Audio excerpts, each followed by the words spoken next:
Chinese Premier Li Qiang calls it a restart in relations with Japan and South Korea. It follows their meetings in Seoul with new negotiations and new cooperation on a host of issues. We will take a look at the trilateral talks among regional neighbors and its impact. Hello everyone, I'm Asiye Namdar sitting in for Anna Naidu and you're watching The Heat.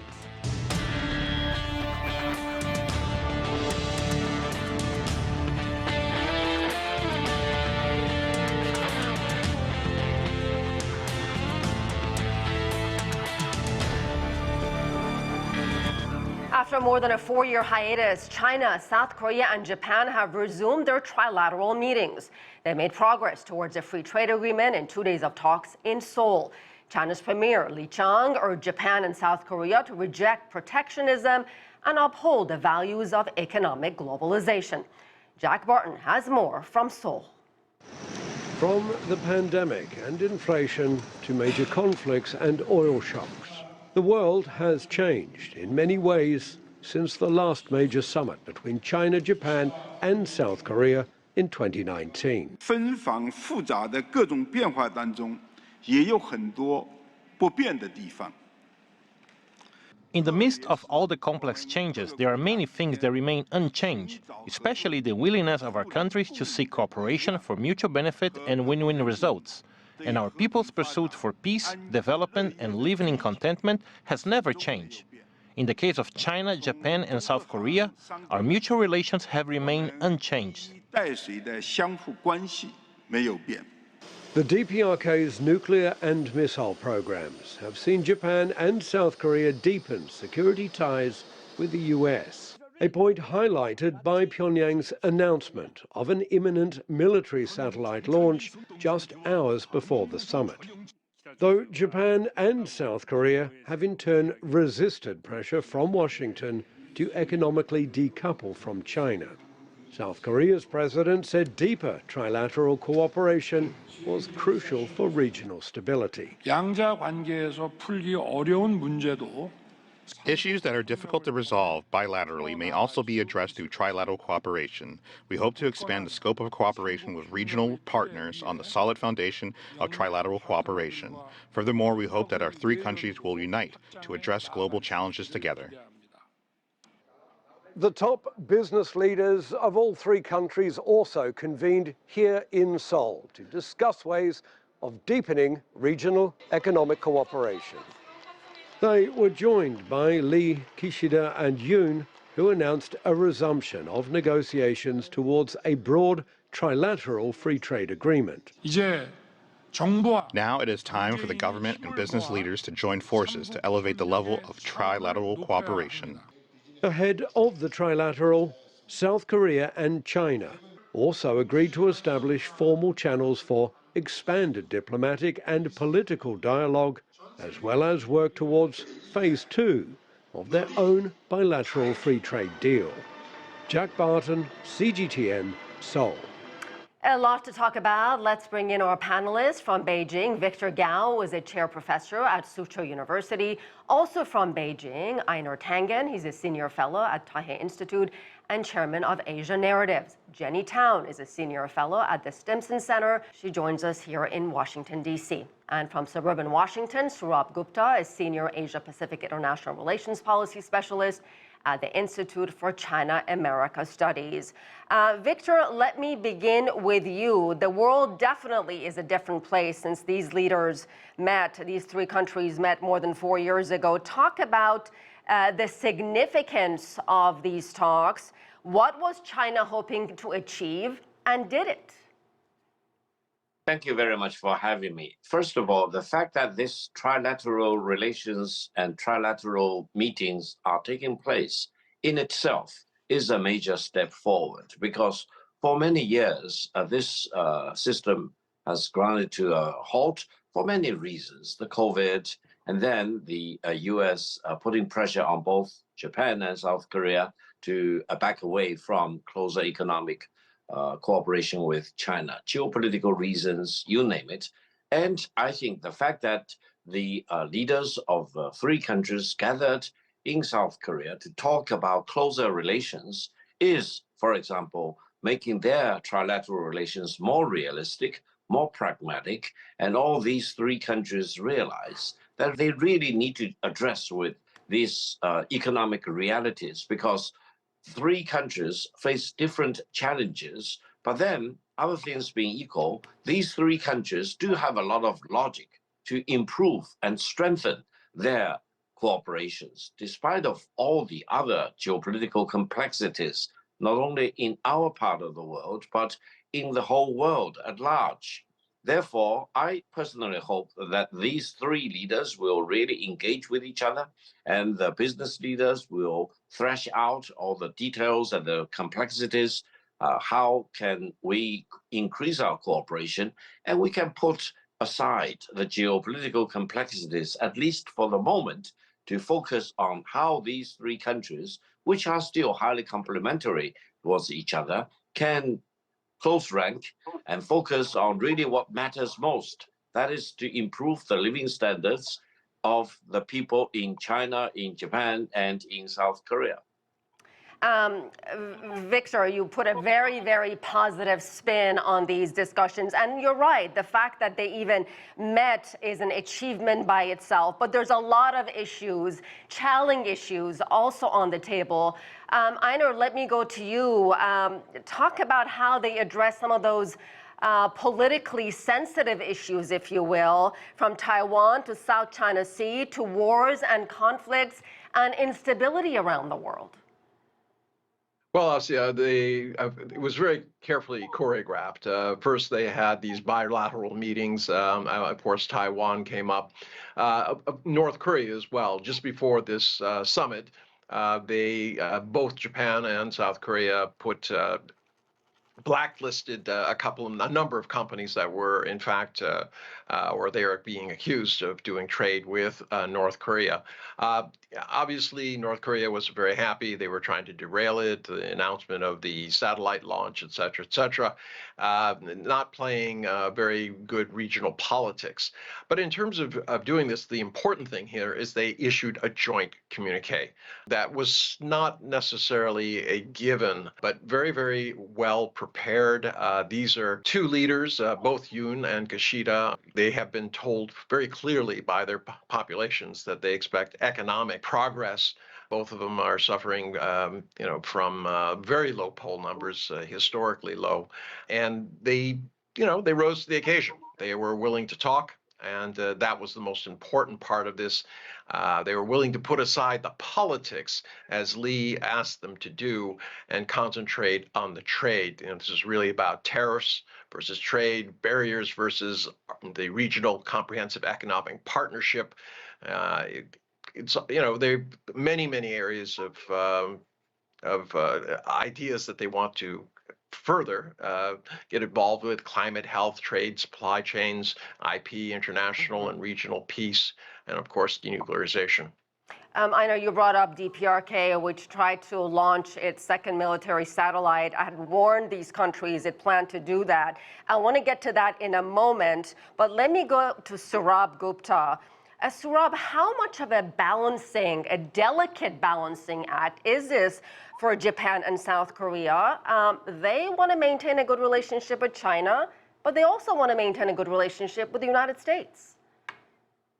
Yes, there is a degree of a balancing act out here. The two big elephants in the room out here who were not present were the United States and North Korea, and they made their presence felt in certain ways. Yes, for Seoul and for Tokyo, the U.S. relationship is important, and it's not just about important. The U.S. is in a position to dictate a lot of their policies, especially in the area of high technology and sophisticated trade goods. The United States has listed China as a foreign entity of concern in a lot of its regulations, and basically Japan and South Korea do not have that opportunity to make that choice of where they are going to trade with in terms of certain high-tech goods. And the fact that the US has thereafter incentivized Tokyo and Seoul through huge Inflation Reduction Act, tax credits and subsidies makes it all the more harder for Tokyo and Seoul to ignore the United States, even though many of the Inflation Reduction Act's provisions violate international trade law and trade law. That being said, I think the important point to note about the Trilateral Summit is that this is fundamentally, first of all and foremost, a trade and economic gathering. That's how it began. That's the reason the Chinese premier is represented here. It's a head of governments meeting. And this is an area where all three know that they trade a lot with each other, and the scope for trade is even greater, even that much more immense. And that's why we had talk both at the bilateral level between South Korea and China in terms of having a second phase to the FTA that they already have, a shallow FTA. That's why they also talked in terms of trying to have a trilateral FTA among the three of them. Now, this is an idea that's been there for a long time, but these are the areas which can be fleshed out greater because this is a forum and a framework where they primarily talk economics and trade and have now broadened this out up to a point on public health and other related issues. And so, yes, the US and North Korea are the elephants in the room, but I think there's enough going for these three countries to talk and deepen their economic and trade, investment, and technology relationships. So, Sourabh, you brought up DPRK again, so let me move to Jenny Town. How is all this, the trilateral meeting between these three countries, how do you think it was viewed in Pyongyang? I mean, certainly they sent a message by trying to launch that military satellite, which failed. As I mentioned, it's something that banned under UN resolutions. Are they just trying to get attention here, Jenny? I don't think it's about getting attention. I think it was a very deliberate message to express that they weren't happy with the situation for China going to South Korea after North Korea has labeled South Korea the principal enemy. I think it really shows the rift in relations right now between China and North Korea, even though, you know, China still defends some of North Korea's security concerns. I think this was a good example of this difference in approach. Really was the veto at the UN Security Council recently that dissolved the mandate for the UN panel of experts, where Russia vetoed that resolution, whereas the Chinese only abstained. And I think this really echoes that notion where, you know, while China wants to maintain relations with both Koreas, North Korea really does not approve of that kind of hedging. Well, let's see what Premier Li Qiang had to say. We have a clip of him. Let's listen, and then I want to get reaction from both Victor and Einar. China remains committed to safeguarding peace and stability on the peninsula and advancing the political settlement of the peninsula issue. We also hope relevant parties to exercise restraint and prevent further complicating the situation. Victor and Einar, Victor, to you first. How much economic influence does China have over Pyongyang? Thank you very much. You are raising a very important question. I think the fact that China deals with South Korea as a normal country, engaged with it for mutual beneficial economic relations, but also on the other hand, China deals with DPRK as a very important neighboring country and is fully committed to defend the legitimate interest of DPRK, shows the level of sophistication and pragmatism and realism that China demonstrates in its foreign affairs as well as in dealing with its neighboring countries. This kind of sophistication and maturity demonstrated by China in its relations with DPRK on the one hand and ROK on the other hand is very rare if you look at any other countries in their relations with their neighboring countries. Now, on the other hand, it is true that DPRK is not very happy about it because it's kind of left behind and it is very much restrained in terms of how to develop its economy, and it does feel that it is facing the threat constituted by the United States and ROK in terms of, for example, continued and ever enlarging joint military exercises aimed against DPRK. Therefore, I think China's bottom line is very clear. We need to create all the conditions for the tensions on the Korean Peninsula to be reduced. to such an extent that peace, the real peace, can eventually prevail. And, for example, the denuclearization can be conducted for the benefit of all the stakeholders, and DPRK will no longer feel threatened by the mightiness of the United States in terms of its military and the joint military exercises involving South Korea and the United States aimed against the DPRK. And that will be a much better day for the Korean Peninsula. How long it will take before we can reach that point, we do not know. But I think the direction is very clear, and China wants to move in that direction and mobilize all the other countries to move in that direction. So, Einar, my question to you is, how do we do that? How do you lower the temperature on the Korean Peninsula? How do you get to what Victor was talking about, to make things calmer and more stable so North Korea does not fire this kind of stuff? And I don't know. I mean, it just seems like we keep going around in circles and nothing is ever done. Well, see, I have a slightly different take on this. First off, North Korea is not going to give up its nukes. If anything, it's the only thing that they think that gives them any kind of bargaining chip. If you look at the satellite images at night and you look at North Korea, you'll notice there's only a couple of dots of light. All the rest is in complete darkness. It's most of the country is third world. In terms of change, I think what North Korea is trying to signal is they want a peace process, and they don't feel that there's enough attention being paid to them. There are two impediments to peace. The first one was the idea that the Kim family would be ruling over South Korea. He gave that up. He declared them the enemy, says we're not going to reunify. The second point was their complete dependence on China. That has changed because they've have a new relationship or a deeper relationship with Russia at this point. So I think actually that if things can calm down slightly, there's a very good chance that you can get to the peace table. They can settle boundaries, hopefully peacefully, and there will be two Koreas, but hopefully two Koreas that can remain at peace. All right, so let me move on from DPRK and go to Sourabh. Sourabh, China, South Korea, and Japan represent almost a quarter of the global GDP. So how important is economic cooperation between these countries when it doesn't just affect these individual countries, but has global implications? Oh, absolutely. I mean, these are the three of the biggest trading nations in the world. South Korea, of course, in terms of relative size. Here's the real irony of their relationship. They trade a lot, not just with the world, but a lot with each other. And yet, this is that one part of the world where they don't have a real free trade agreement with each other, which could even deepen trade. This is, I think, this really comes down on South Korea. South Korea loves to have FTAs with all sorts of countries, with everybody in the world, or at least fairly widely, and runs trade surpluses with them. But this is the one area where, particularly in its relations with Japan, where it has been running deficits with Japan and for a long time.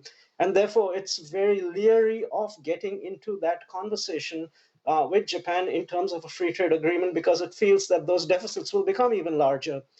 Now, also, we must understand that the pattern of China-South Korea trade is changing. It was a very dense relationship with the South Korea running a surplus, but it was a very dense relationship. But following the U.S.'s subsidies and its strategic trade controls, etc., the South Koreans have begun to invest a lot and trade more with the United States. So there is a shift in the dynamics of economic and trade cooperation. But that being said, I think it's very, very dense, and that's why it needs to be cushioned and embodied within a trilateral free trade agreement.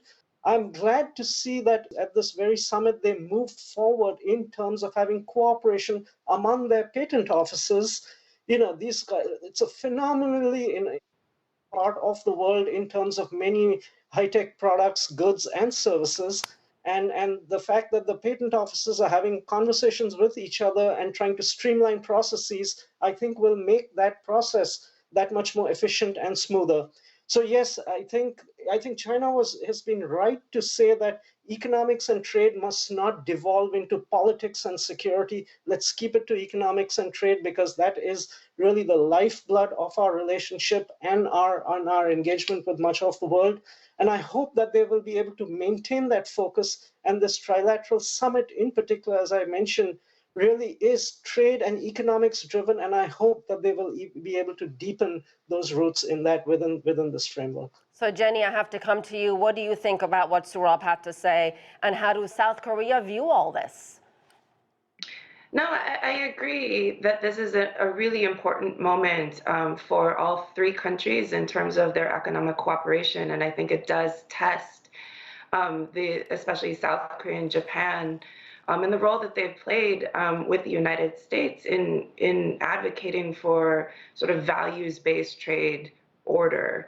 I have to assume that there is some level of uncomfortability in Washington to see so much talk about World Trade Organization rules in the summit document, and a real emphasis on the cooperation, especially in the high-tech sectors, where a lot of this has been really discouraged over the past few years, as we've moved more towards this, this Cold War sort of values-based trade order.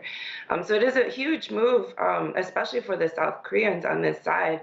But I think it does reflect a lot of uncomfort that has been expressed inside South Korean businesses as well, of why we were limiting our trade to only our friend-shoring over the years, and how this was really an impediment to economic, reaching full economic realization. So I think it is a huge move. I do think there will be some interesting conversations in Washington next week when the South Koreans and Japanese come for a U.S.-South Korea trilateral meeting. And I think it may, indicate some level of hedging going on in South Korea and Japan as well about the uncertainty of U.S. elections going forward. I want to share something Premier Qiang had to say. He said countries should oppose turning economic and trade issues in political or security ones. So we need to promote multipolarity in the world and oppose the formation of blocs or camps. No mention of the United States, Victor, but was that in fact a message for the United States? I think for this trilateral meeting taking place in the Republic of Korea, the United States is a major factor, even though it's not represented at the table.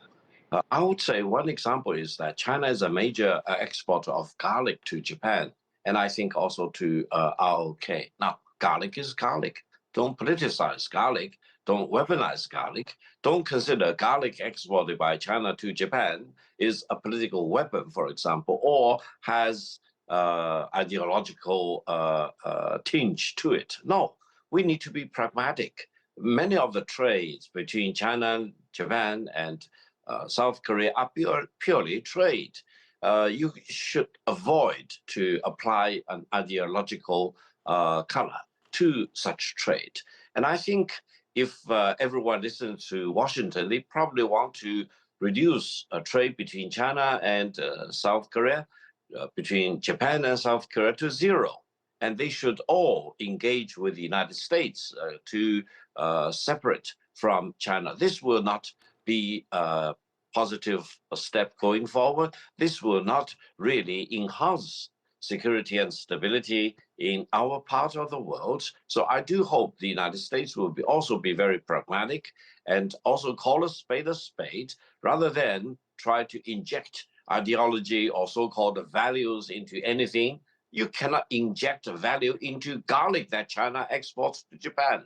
That's the simple truth. Well, from garlic, let's move on to something technology related, with U.S. export controls targeting China's semiconductor industry. Many of these products, chips, are made by South Korean tech giants like Samsung. Einar, do you think these types of controls or limitations by the United States have their intended effect? The new chips today and 3 years from now are going to be old chips. If, with the rise of the Chinese chip making facilities, now number 3 in the world, they're not going to go back. Once these markets are gone, they're gone. And there's a lot of concern about that. I mean, these are countries, for instance, South Korea's 38% of its GDP is related to exports. For Japan, it's 18%. For both of them, China is the largest trading partner, although with Japan, they are now exporting more to the United States. But in the end, they cannot live without China, and China needs them. They want a successful rise of Asia. These are countries, powerhouses that should be working with China, not against it. And this does not mean that they have to, abandon the U.S. They have security concerns. They're free to do that. They're independent countries. But I read what's going into this a little bit differently. I think they're trying to send a message to Washington that they can, in fact, have an alternative to D.C. And if the United States is not going to play well, particularly Trump, that they do have an alternative. I think they're building leverage for their meeting that's coming up next week. Jenny, let me move on. We talked about government positions, but I really want to get a sense of how people in South Korea are watching these developments, how they view the overall relationship between South Korea and Japan, considering Japan's wartime abuses and atrocities. There were protests in Seoul over the weekend, anti-Japanese protests happening. So regular folks on the streets of Seoul, how do they view better relations with South Korea and Japan? President Yoon has never been popular. And the reality is that there's been protests every weekend on one or more of his policies. How far he has moved forward with Japan has been received very well in the United States, but has been received less well in South Korea. I think there's a lot of people who are very uncomfortable with the level and the settlements that he's been willing to make. There's a very low vote of confidence in South Korea for Yoon's foreign policy, as much as it has been well received around the world. And so I did see, for instance, in the Trilateral, a real emphasis on people-to-people exchanges, and especially on youth, and I think that's incredibly important. All right, we'll leave it there. Einar Tangen, Victor Gao, Jenny Town, and Sourabh Gupta, thank you to you all. And that's it for this edition of The Heat. I'm Asiye Namdar in Washington. Thanks for watching.